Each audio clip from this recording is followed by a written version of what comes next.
అందుకనే దేవుని మందిరముతో మనకొక సహవాసం ఉండాలి. దేవుని యొక్క సేవకులతో మనకొక సహవాసం ఉండాలి. దేవుని మందిరంలో చేసేటువంటి ప్రార్థనలతో సహవాసం ఉండాలి. మనము దేవుని యొక్క వాక్యముతో సహవాసం ఉండాలి.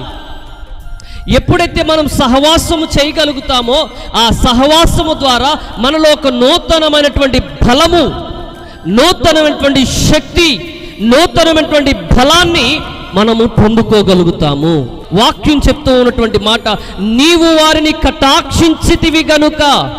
ఎవరిని కటాక్షించావు అంటే వాక్యం చెప్తా ఉంది, సత్పురుషుని, మంచివాడికి, విధేయత కలిగిన వాడు, నీతిమంతునికి దేవుని యొక్క ముఖ దర్శనం కలుగుతుంది.